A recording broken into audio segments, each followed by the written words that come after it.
now. Hey, we're live. What's going on, Dave? Not much. After your technical difficulties, I was all ready to go up until about 45 seconds ago, Yeah. and then you ruined it. You ruined it. Well, as you can see, for anybody who's a regular viewer of our YouTube channel, I am in different surroundings. Dave's still in the same place, but I am at home. I am home in New Jersey for another, I don't know, 16 hours. And I'm doing this from my wife's Mac because my computer is still down in Mississippi. So, yeah, doing this from my bedroom in New Jersey. It's been nice being home. I can definitely say that. Real quick, we've already got activity on the chat, Sweet. Which I know something we wanted to do. Yes. The Thunder Sword is asking us, is this a spoiler-free stream, or can you talk about Solo Star Wars freely? I think we're going to go into spoilers here. Spoilers, yes. Yeah. It's going to be spoilers. Just, hey, it's our initial reaction. We want to talk about the movie. We don't necessarily, spoiler-free was last week when we did our Solo episode. So yeah. So in fact, I'm going to write in this chat right now. There you go. Spoilers. There we go, and send. So hopefully, if somebody jumps on, doesn't know what's going on, we'll. There you go. So anyway. Yeah. So yeah, and welcome Bronco Fett. I saw him. We definitely want to get his. He's been foaming. He's been foaming at the mouth trying to get on to talk about this thing. Yes, and the Thunder Sword. Don't recognize the name, but welcome to the chat. And yes, thank you. Yeah, feel free to talk away. So yeah, we saw it. What, Friday night? We saw Solo. We did. Yeah, when it was just like we talked about on the podcast. We brought both of our families. You had your wife there, your daughter, your niece. I had me, my wife, all three of the kids, and it was a great time. It was. Yeah, you're talking about initial reactions. I think it was fun to get together, and it was also it's going to be tough to keep track of the chat. Yeah. It was fun to get together, and I think we said it on social media, but just for the benefit of the podcast, I enjoyed it. I was entertained. Yeah. There were certainly parts, and we're not necessarily going to get into deep stuff here with the movie in this quick reaction. This is just more of a tease for the podcast that we'll record tomorrow. Yes. Hopefully, Tropical Storm Alberto notwithstanding. Yeah. And we'll get into that later, but that's going to make my return to Mississippi a little bit difficult. You know what? I think you'll be fine. I think so too. I looked at the project. They're going to fly out west of it, and then they're going to come in. You'll be able to land in NOLA, and then now the drive into Mississippi might be a little dicey, but it's an hour. What, an hour and change on I-10? About an hour and a half. Yeah. Yeah. So it's not a big deal. Yeah. You'll be fine. I wouldn't stress about it. Yeah. But in the meantime, yeah, that was my first impressions. I enjoyed it. I intend on seeing it again. Mm-hmm. And I was entertained. Yeah, I agree. It's overall positive experience. Like you said, but it has some flaws. It's not perfect by any means. I think its biggest flaw is just the fact that it was probably unnecessary. Like a lot of these standalone movies are probably going to be, as far as progressing the overall storyline of Star Wars. But I mean, for what it was, I didn't mind it at all. So one of the things that, like, just to kind of bust into it, like into a topic thing, we have no structure for this week at all. No, for this particular thing. Yeah. One thing I wanted to mention, and I was sending you links to stuff that Leland Shee, the Keeper of the Holocron, and Matt Martin had been posting on Twitter. If you don't follow those guys, you really should, because you're going to get. This is one of the first times where I've seen, like, the Keeper of the Holocron, who's the guy who is in charge of making sure the comics and the novels and the games and all these things stay within the canon. Yes. And we talked about it with Last Jedi, how we don't feel like that the Keepers of the Holocron were really, like, brought in to talk about the storyline. Otherwise, they probably might have changed, done some things differently. At least had some inputs for Rian Johnson to be like, hey, you may want to reconsider this part because of stuff that's been established already. Right. So I think the fact that we got immediate response from Leland Chi, who posted basically, I think a big question that everyone had was where does this actually fall on the timeline? Right. Yeah. Because again, spoiler alerts, aside, and I know Bronco Fett's already mentioned it at least once, or Thunderswords actually mentioned it when we talk about the Darth Maul cameo. And we're going to talk about it. Don't worry about that. Yeah. So, and I think when you started getting to that point of the movie, it was like, where exactly are we in the timeline? Because we have a couple things to battle here in the movie. It's Dave Martin's opinion. One is, I think everyone kind of went into it like, okay, how we were expecting like the adventures of Han Solo, like as a younger guy. Yeah. And in the end of this, according to the timelines that I didn't post it on social media, I think I just sent it to Jason. There's a good article on CNET which talks about, like, it breaks down where things are actually on the timeline and gives us an idea that this is like, by the time at the end of the movie, we've got about 7 years before it's like 7 BBY. Yeah. So he's got 7 years of like running smuggler shit for Jabba at the end. But that just calls the question, like, because we're looking at somebody who doesn't necessarily resemble Han Solo at all, so, and who looks pretty young compared to even what Han looked like in New Hope. Yeah. So I think that throws a lot of people off, and it called to question a lot of people on, like, where are we on the timeline? Yeah, and even us, like, we questioned the dude's appearance and his ability to kind of look like a younger Han Solo, or Harrison Ford, I should say. And honestly, that's the deep Star Wars nerd stuff where you like really think about, okay, where's this thing going to be in the timeline or whatever? Because we know, reading The Last Shot, which I still haven't finished, by the way, I'm an asshole. We know from reading The Last Shot that didn't really cover anything, like, and give us any idea what the movie was going to be timeline wise. Kind of like Phasma with The Last Jedi. It didn't do anything. No, so I think the best part of all of this was the fact that we and I got Jason. You can't help but drink something, right?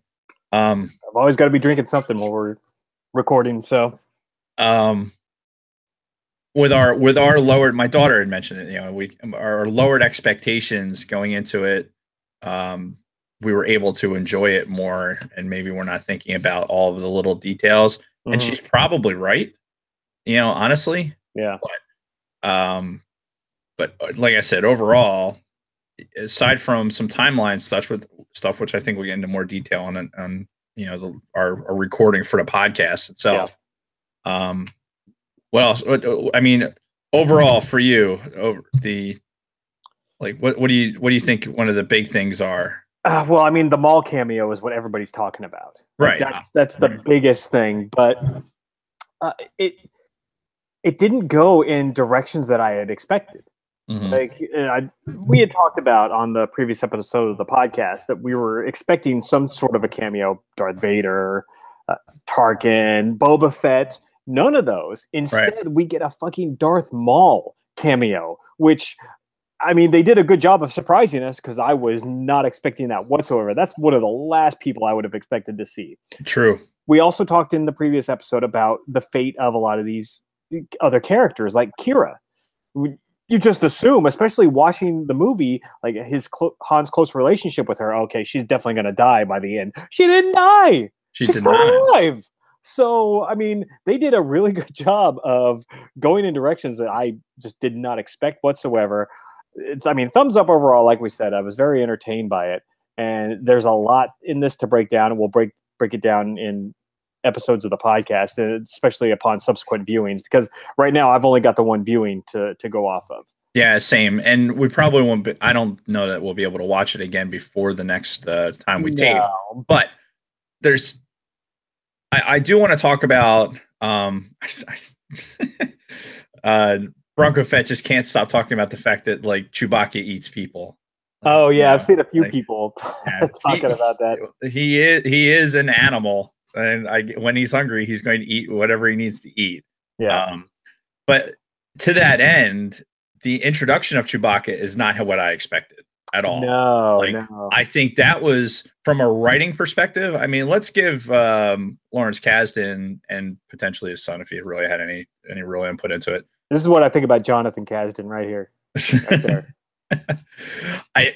I think that I'll give Kasdan credit for that type of introduction, like not expected at all. I didn't where I expected to Han and Chewie to kind of meet up would be like almost in the cantina type thing, you know, or you know, there was some sort of almost package deal with when he meets Lando and does all these things. Well, you got to remember, in Legends, Han rescued Chewbacca from like an Imperial slave camp or something like that. Right. So they kind of stuck a little bit true to that. It wasn't exactly the way it happened in Legends, but it was still kind of Han rescuing Chewie from Imperial captivity. Yeah, and that's one of the things that Matt Martin, who's one of those people who's part of the creative story process. Group. Yeah, he made a list on Twitter of all of the little Legends materials and games and just little nuances from comics and things like that are Legends material that made its way into the writing for this. Yeah, it's a fairly long list, and it was a very robust, like video games and books and comics and all kinds of different things from Legends material. So I think that's fantastic. I think now I don't know where their credit goes for that. I don't know if it goes to Kasdan for the screenplay, which obviously a majority of it's with him.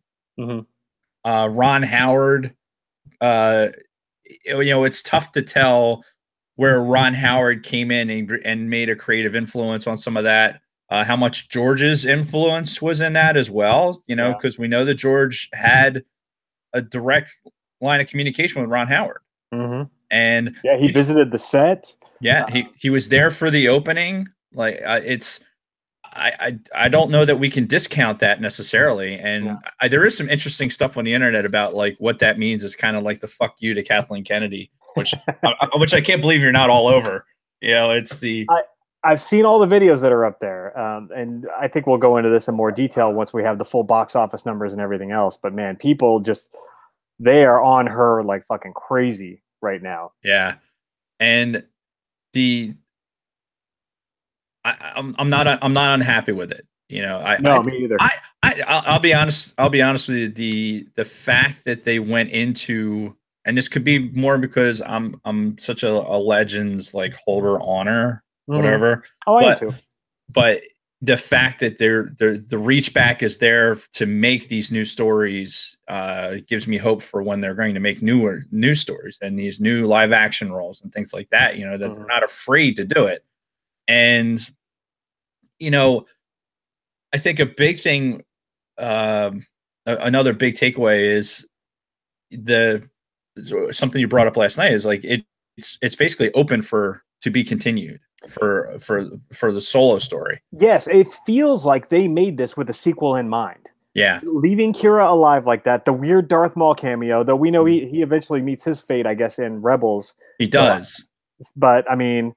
Yeah, there's a whole story there with Kira because she had this close relationship with Han for so long that we have to get some sort of a resolution to that, even if it's in a novel down the road.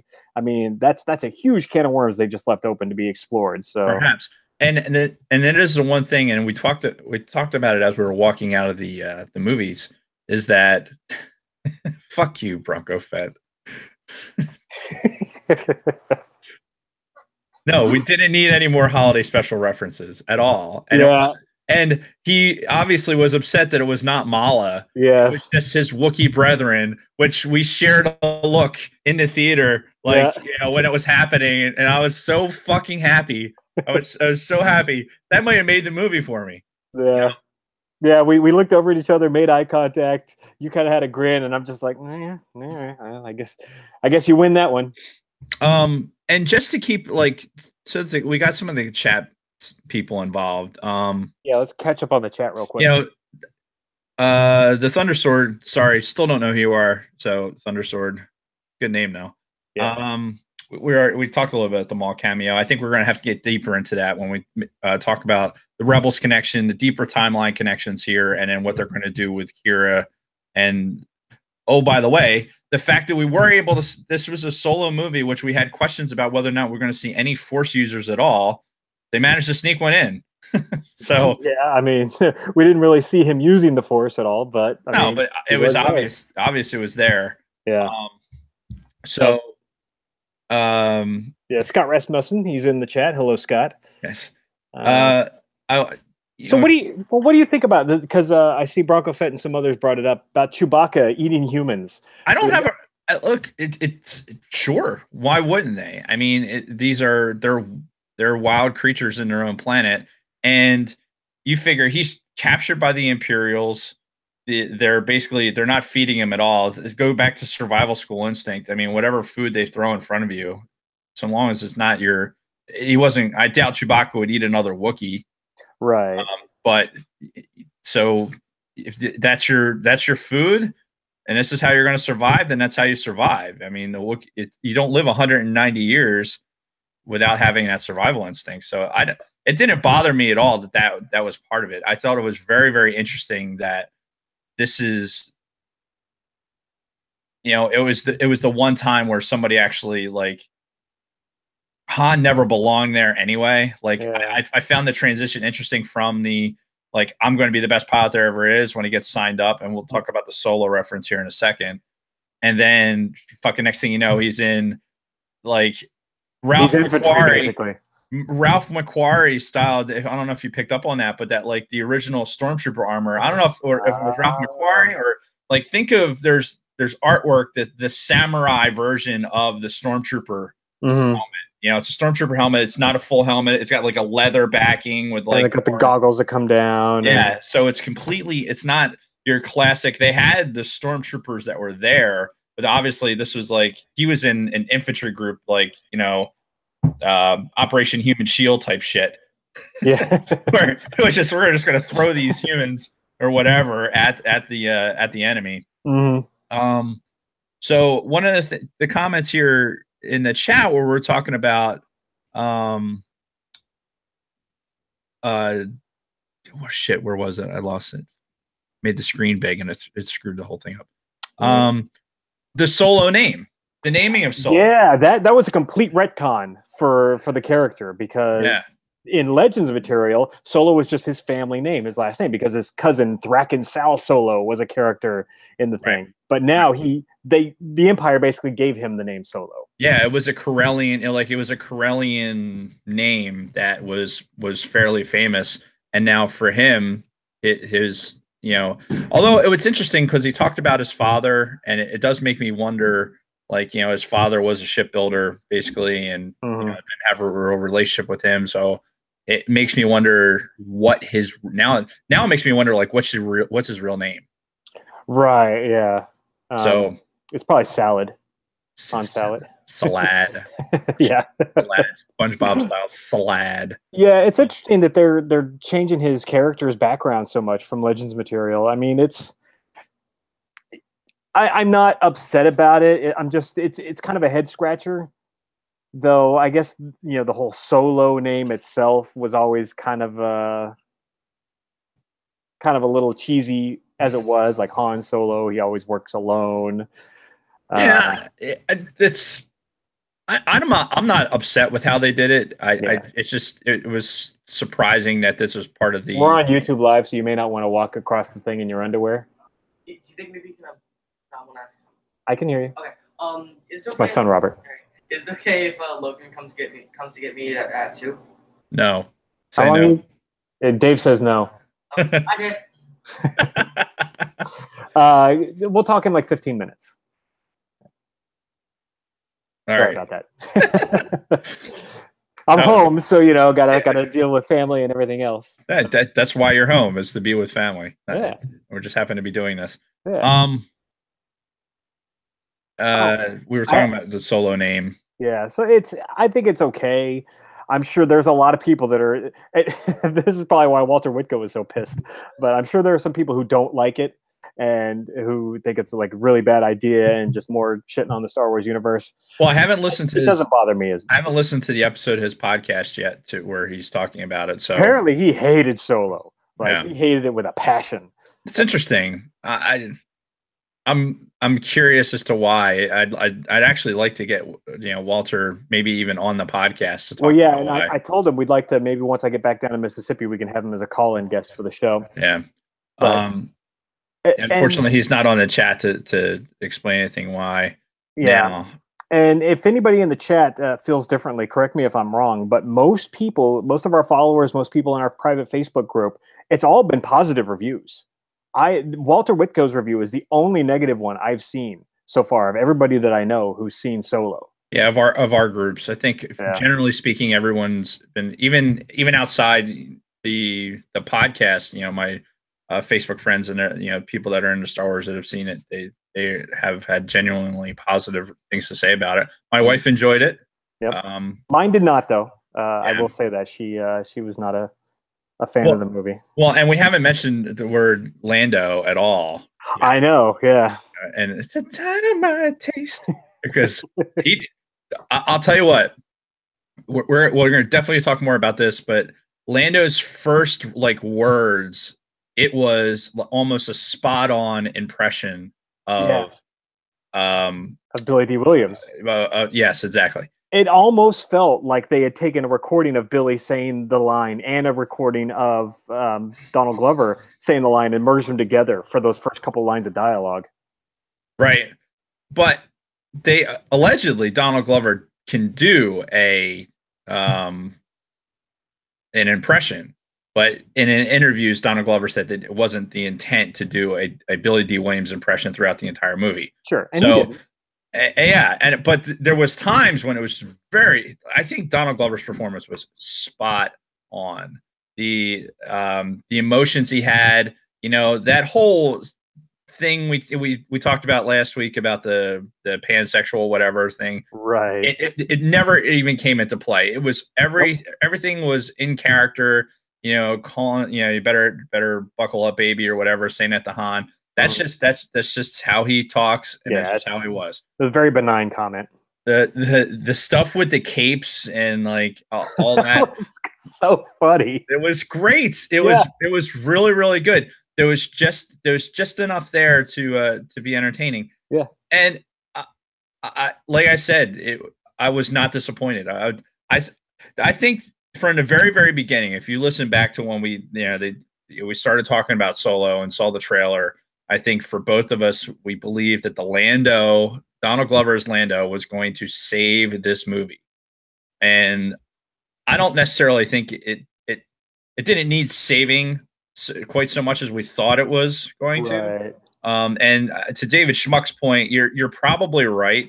And we've already said it once, but our expectations being lowered perhaps helped us enjoy it more. But the fact of the matter is, I'm still a realist. I'm not going to, just because my expectations were lower doesn't necessarily mean that I'm going to just give it a fucking solid.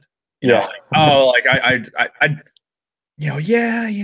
expectations were low, so I enjoyed this more. Now, if I had hated it, I still would have hated it. I would have definitely, my feelings would have been the same regardless. Expectation wise, it was more of the not trying to anticipate the plot line, what they were trying to get to with the story and things like that. So I was able to just kind of flow with the story. Much better. So yeah, as far as expectations go, that's where my expectations were. It wasn't necessarily about the other things. Yeah, Bronco Fett brought up another point about the infantry that you were talking about. The different, we now have storm. Get down, Indy. Yeah, that's my dog. But yeah, what would you consider these infantry that Solo was in before he left the Empire? Because we've already got stormtroopers, and stormtroopers were mixed in. But what would you even call these other troopers that? Now the cat's on me too. So everybody missed you. Yeah, I know, right? That's a great question. But I don't think this is without precedence. I think that on a local system, they may have used and recruited locals to fight with the Empire or the infantry. Mm-hmm. and there had to have been some point where, you know, you had your full guys in your full stormtrooper armor, or you had your guys that were even less than that. You know, was, again, Operation Human Shield. Yeah. Like, take these particular guys. The fact that Han was doing it for 3 years, like in that again, I know we haven't seen this necessarily in a Star Wars movie, but I don't feel like it's so unprecedented that it took me out of a character. Yeah, no, not at all. I think it may have been an excuse to get like a different style of like the black figure that's going to come out with Han Solo and sell more toys, of course. Oh yeah, it's going to be a staple of Star Wars. And we're obviously you're going to buy it. I might even buy that one because I think that would be a cool piece to have. Yeah. And just the I don't know. It was surprising, but I'm not so surprised that it took me out of like, you know, what are they trying to do here? Like, are they trying to demonstrate something else? You know, this is early on in the war as the Empire is just taking over systems. And that's true. This was before the rebellion.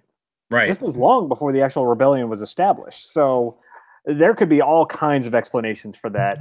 And I'd be curious to see if they ever, you know, get into that, explain it, if there's going to be a novelization of the movie. Well, I think the rebellion was there, like, because that's something we're going to have to break down a little bit more in the podcast and take some notes about, like, where we're at with Rebels, because Rebels is a very early portion of the rebellion.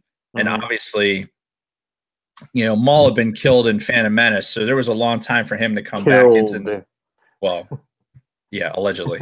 Yeah. But now we have to go into you know, and really see where we are with has this corresponds to the Rebels timeline, which some of it's broken down for us, so it'll be a little bit easier, but I'd like to get in a little bit more detail of that. Yeah, and I'm sure we're going to see YouTube videos popping up too that go into deeper explanation of all that. Sure. So I wanted to bring up one other thing, kind of shifting gears here. Something else that really surprised me that I was not expecting was L3. Because leading up to this, I kind of heard that L3 was going to be sort of the SJW droid, and you were going to have all kind of like leftist messages through L3. And I mean, we had the whole, what was it, the droid independence or fucking free the droids or whatever the shit was. But it was all done kind of tongue-in-cheek, like it was not serious. It was not preachy.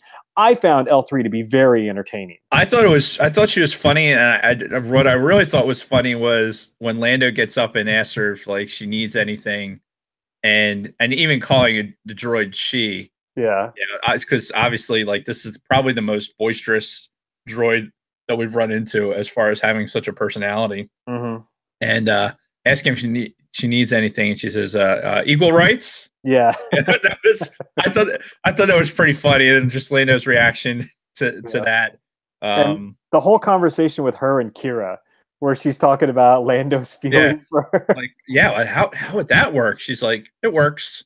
Yeah, and that whole conversation, like, it should have been corny as hell. It should have been super cheesy, but I loved it. I thought it was fucking hilarious.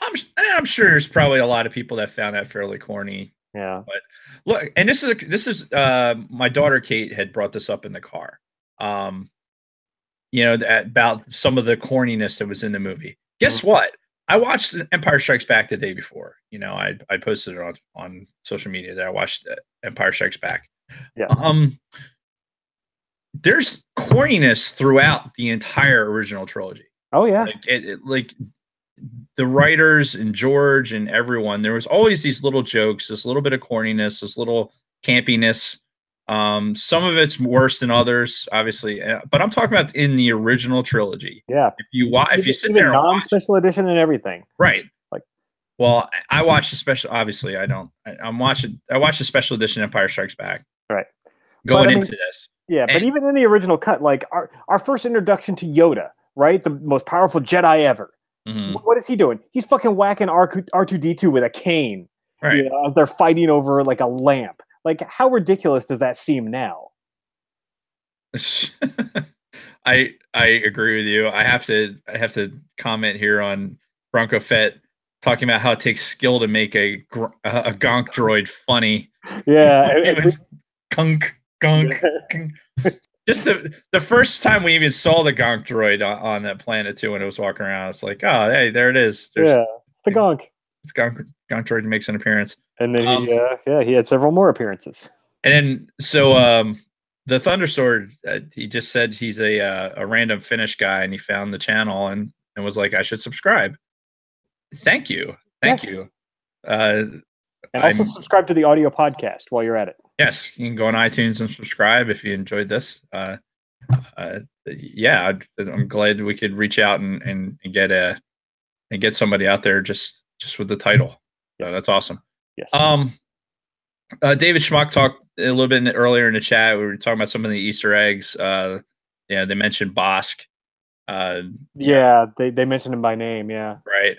So yeah, apparently there's a lot of that. Yes, a lot of fan service, a lot of references that I didn't necessarily pick up on. No, me either. Well, when you were talking about that Twitter feed, who was it, Leland Chi or somebody? They put images of every single thing that was referenced in Solo from all the Legends material. But a lot of it, I'm like, well, what from this was in the movie? So I think we're just gonna have to wait for somebody to make like a few YouTube videos that show like everything you missed in Solo. Right. And I'm sure they're already out there, honestly. Yeah. It's just I kind of want to see it again and then be able to do that.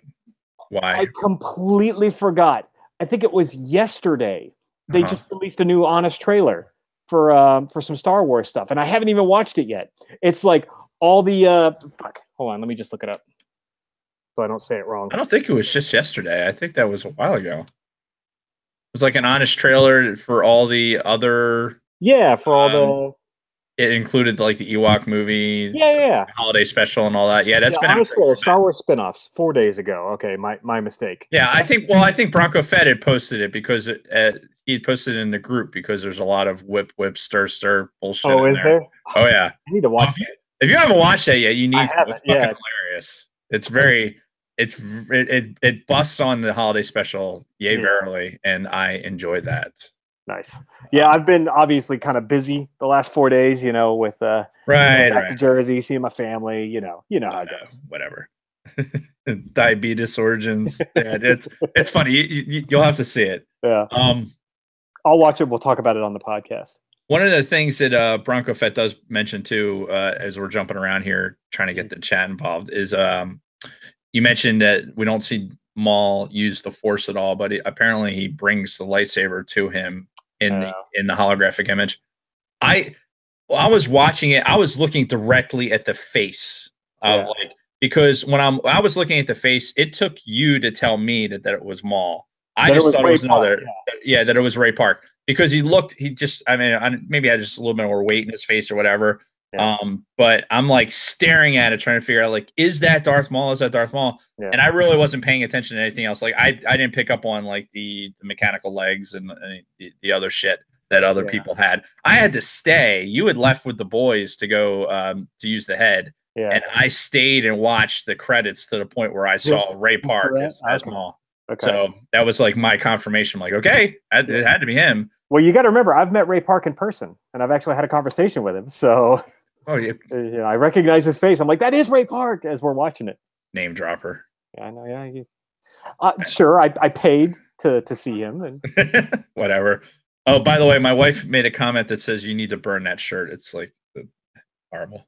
Why? I thought we had cleared the air. I thought we were on, back good with each other, and now she's just got to start like. Hey, at least I'm not getting carrots thrown at me right now, so it's like and it looked a little creepy as you were petting. You're in your beat up tank top petting the cat. Well, I'm using my wardrobe that's been up here in Jersey, so I packed very, very light for this trip. I brought like one change of clothes.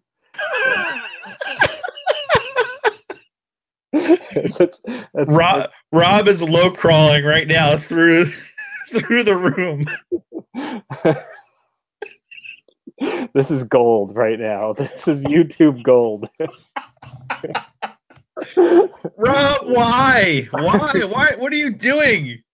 Well, at least he didn't come through in his underwear, because 10 minutes ago he was in his underwear walking around, and that's when I stopped him. What is he doing? Jesus. Well, God. You got it. Yeah, Kristen keeps coming into the room and mugging me too, so I think she wants to actually come in, but she doesn't want to be on camera, so we may have to close this up soon. Yeah, well, we only wanted to go for a little bit anyway, but Yeah. I agree with Bronco Fett's last statement. Definitely multiple viewings kind of movie. Hi, Rob again, making his way back through the room. Hey, there's Jack. Yep, there he is. Thundersword mentions Aura Singh was mentioned too. She was in Phantom Menace for a really small bit of the pod race, and she was in the Clone Wars a lot.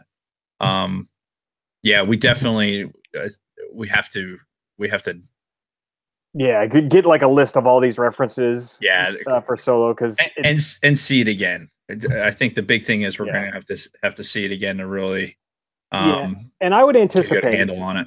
Yeah, I would anticipate over probably the next month of the podcast, we're going to drop Solo stuff into each episode. Just like, hey, watched it again, notice this, or hey, saw this video that explained these connections. Yeah, and like I said, this was just the idea was to have a quick reaction to it.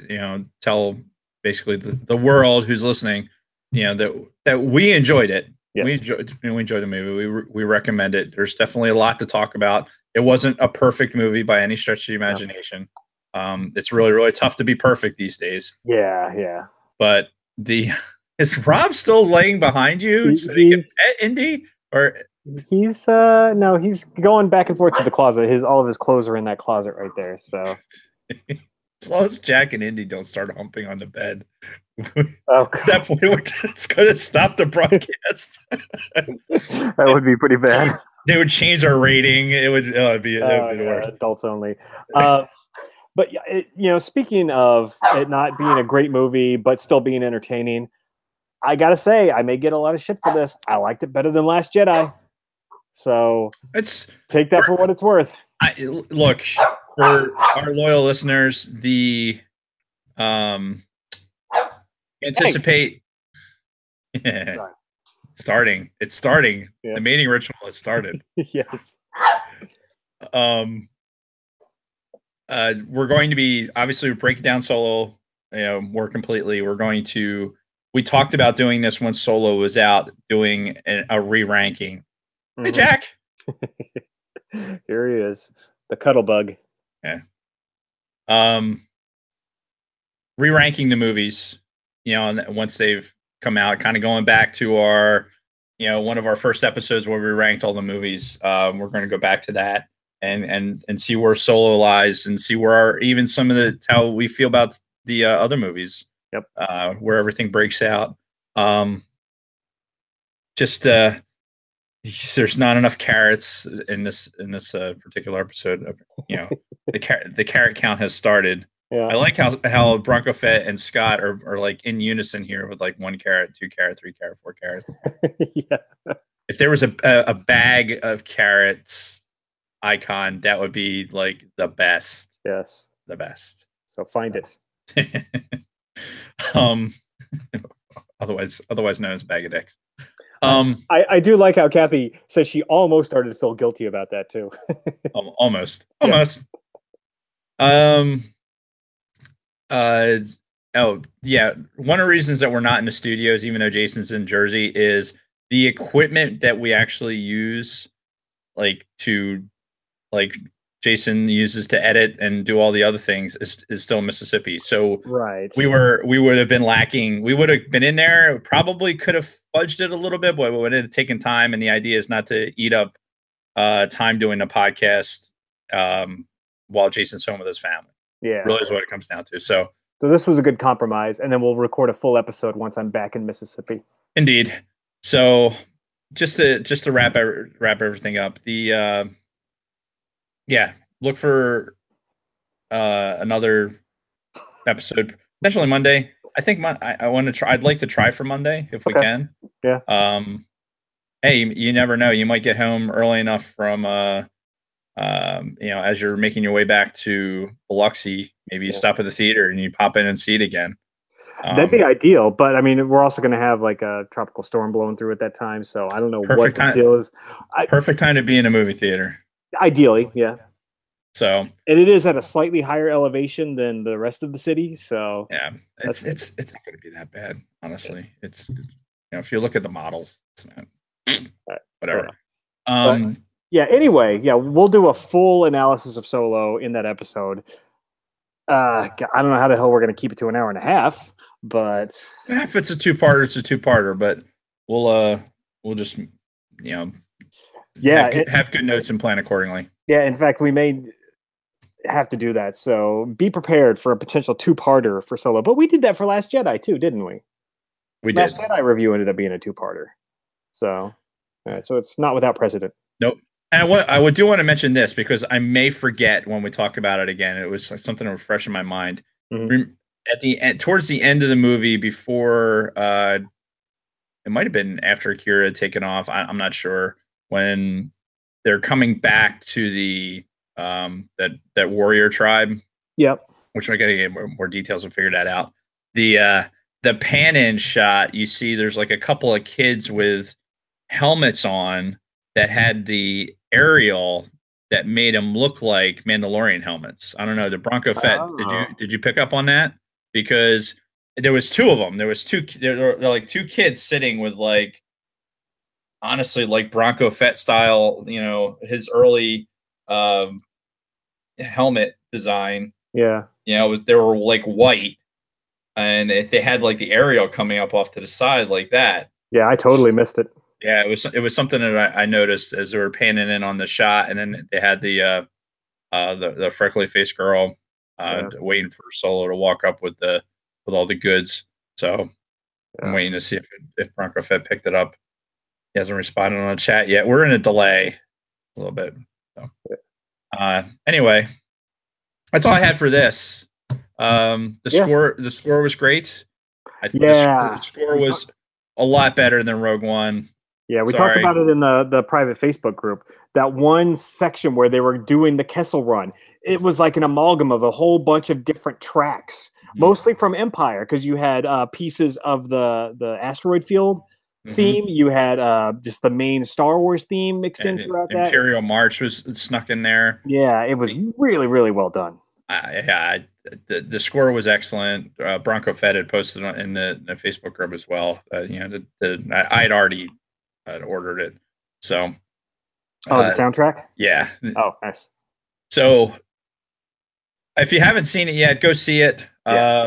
We'll have a full review out soon. Yeah, at our normal scheduled podcast release time. But definitely I don't know what you're referring to. I personally don't think so. It's there. I'm telling you, it's there.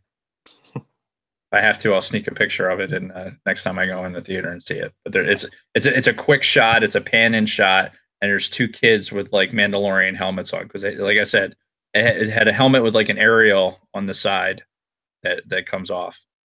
So anyway, so yeah, that's all I got. I mean, we'll go into much more detail during our review episodes. It looks like Jack's asleep on you right now. He is. This is what he does. He just cuddles up to a human and then just like falls right to sleep. Nice. Good. So you can get back to your family. Let's go ahead and sign off. All right. And thanks everybody who interacted in the chat. Yeah, and, definitely. To newcomer of the Thunder Sword. Yeah, absolutely. Look for us. We try and go on Facebook and let people know that we're coming on. Try. It doesn't always work out. No. But like I said, we're looking for a Monday night taping. Potentially Tuesday, if however it ends up working out. Yeah. So anyway, Jason, Dave, may the force be with you. May the force be with you. Bye, Jack.